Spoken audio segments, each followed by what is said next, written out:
High court judge ఆయన ఫోన్లను ఆయన భార్య ఫోన్లను ట్యాప్ చేశారు. ఏ ఒక్కరిని గత బీఆర్ఎస్ సర్కార్ వదలలేదు. హైకోర్టుకు తెలిపిన దర్యాప్తు అధికారులు ఈ విచారణ ఈ నెల 23కు వాయిదా. ప్రతిపక్ష నేతలు, ప్రజా సంఘాల నాయకులు ఫోన్లతో పాటు హైకోర్టు జడ్జి ఆయన భార్య ఫోన్లను కూడా గత బీఆర్ఎస్ సర్కార్ ట్యాప్ చేసిందని హైకోర్టు దర్యాప్తు టీం తెలిపింది. బీఆర్ఎస్ పెద్దల ఆదేశాలకు తగ్గట్టుగానే వ్యవహారం నడిపించారని తెలిపింది. ఫోన్ ట్యాపింగ్ కనుక ఎవరెవరు ఉన్నారో, ఎందుకు చేశారో మాజీ ఎస్ఐబి మాజీ అధికారి భుజంగరావు వాంగ్మూలంలో వెల్లడించారు. న్యాయమూర్తుల ఫోన్లను నాటి బీఆర్ఎస్ సర్కార్ ఫోన్ ట్యాపించిందన్న కథనాలను ఇటీవల హైకోర్టు సుమోటోగా స్వీకరించింది.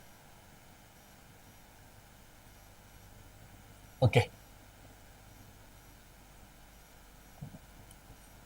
హైకోర్టు జడ్జి ఆయన ఫోన్లను ఇందులో భాగంగా బుధవారం chief justice Alok Aradhe, justice T Vinod Kumar తో కూడిన ధర్మాసనం విచారణ చేపట్టింది. ఫోన్ ట్యాపింగ్ పై ఎంక్వైరీ జరుపుతున్న దర్యాప్తు అధికారులు హైకోర్టుకు నివేదిక సమర్పించారు. ఓకే, ఈ ఫోన్ ట్యాపింగ్ కు సంబంధించి మనం ఇవాళ మార్నింగ్ న్యూస్ లో ప్రత్యేక కథనంగా చెప్పదలుచుకున్నాం. దానికి సంబంధించి ఏం జరిగింది, ఎట్లా జరిగింది, మనకు అందిన సమాచారం ఏందనేది ఇప్పుడు డిస్ప్లే ద్వారా చూపించడం జరుగుతుంది. ఈ ఫోన్ ట్యాపింగ్ కు సంబంధించి ఏం జరిగిందంటే, హైకోర్టు జడ్జి మరియు వాళ్ళ భార్య ఫోన్లు కూడా ట్యాప్ చేశారు. గత సర్కార్ ఏ ఒక్కరిని వదలలేదు. ఈ నెల 23 వరకు దీనికి సంబంధించిన కేసును వాయిదా వేయడం జరిగింది. ఇట్లా ఫోన్ ట్యాపింగ్ కు సంబంధించి ఏం జరిగిందంటే, ఇక్కడ కేటీఆర్ ఏదైతే ఈడ కేటీఆర్ చెప్పినట్టే అక్కడ ఉన్నటువంటి ఎవరైతే ప్రభాకర్ రావు ఇంటెలిజెన్స్ చీఫ్ ఉన్నాడో, ఫోన్ ట్యాపింగ్ కు సంబంధించి ఏదైతే గత ప్రభుత్వం, హైకోర్టు జడ్జి, వారి భార్య, గత బీఆర్ఎస్ లీడర్లు, కాంగ్రెస్ పార్టీకి సంబంధించిన లీడర్లు, బీజేపీ పార్టీకి సంబంధించిన లీడర్లు ఒక్కలనలేదు, ఎవరిని పడితే వారిని ఫోన్ ట్యాప్ చేసింది. దానికి సంబంధించి ఏం జరిగిందంటే, కేటీఆర్ ఇక్కడ నుంచి ఆదేశాలు ఇచ్చాడు. ఎవరికి? ప్రభాకర్ రావు గారికి. ప్రభాకర్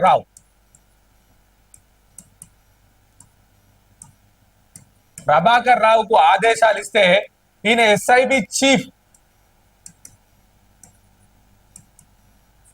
ఈయన ఎస్ఐబి చీఫ్ కి ఇచ్చారు. ఇక్కడ నుంచి ఈయన ఏం చేసిండంటే, ఎస్ఐబి ఒక టీమును పెట్టుకుంది. టీమును పెట్టుకొని భుజంగరావు అనే డిఎస్పిని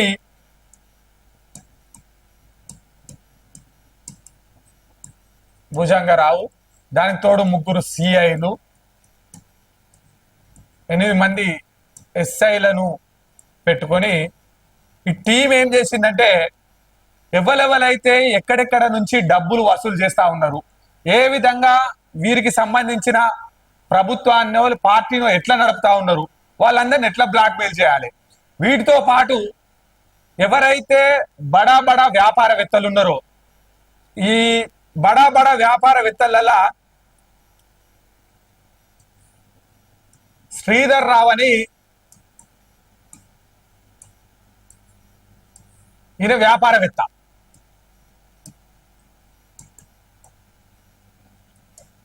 ఈయనకు సంబంధించి టిఆర్ఎస్ పార్టీల ఇక్కడ నుంచి ఎమ్మెల్సీ నవీన్ రావు ఉంటాడు. ఎవరు? టిఆర్ఎస్ పార్టీకి సంబంధించిన ఎమ్మెల్సీ నవీన్ రావు ఉంటారు. కేటీ రామారావు, నవీన్ రావు, వీళ్ళిద్దరూ కలిసి ప్రభాకర్ రావుకు ఇంటెలిజెన్స్ ఏది ఎస్ఐబి చీఫ్ కు ఆదేశాలు ఇస్తే, భుజంగరావు, 3 సిఐలు, 8 మంది ఎస్ఐలు కలిపి ఈ శ్రీధర్ రావు అనే వ్యాపారవేత్తకు సంబంధించిన ఫోన్లు నిత్యం ఆయన ఏడుంటాడు, ఏం చేస్తాడు, ఏడికి పోతాడు, ఎట్లా బిజినెస్ చేస్తాడు, ఏంది వాళ్ళకున్న లావాదేవీలు, ఆయన ఎట్లా భయపెట్టియాలి, ఏం చేయాలని వీరి మీద వేట స్టార్ట్ చేశారు.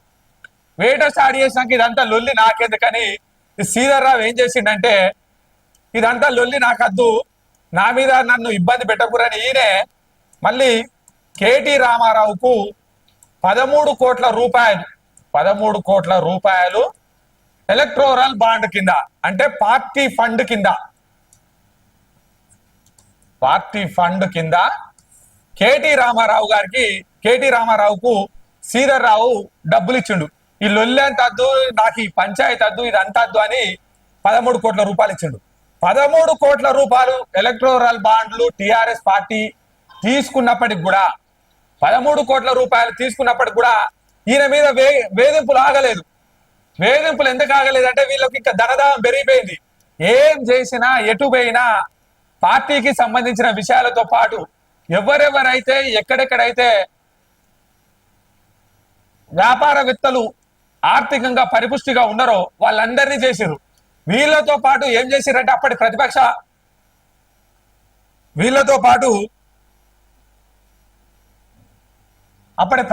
నేతలు ఏదైతే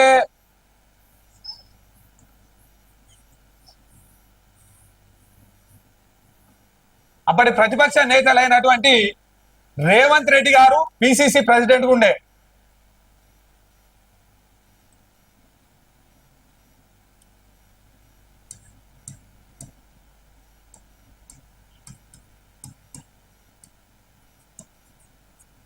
రేవంత్ రెడ్డి గారు అదేవిధంగా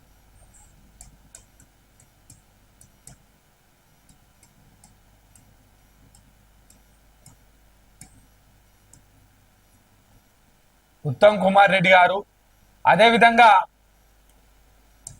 పొంగులేటి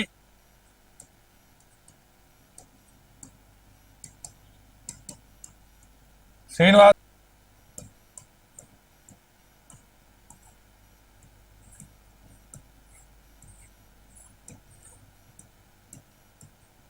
తీన్మార్ మల్లన్న, అదేవిధంగా బీజేపీ పార్టీకి సంబంధించి కూడా ఈటల రాజేందర్,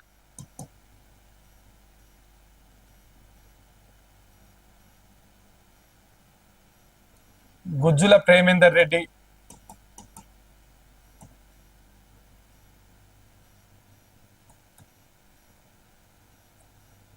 అదేవిధంగా హైకోర్టు జడ్జి, అదేవిధంగా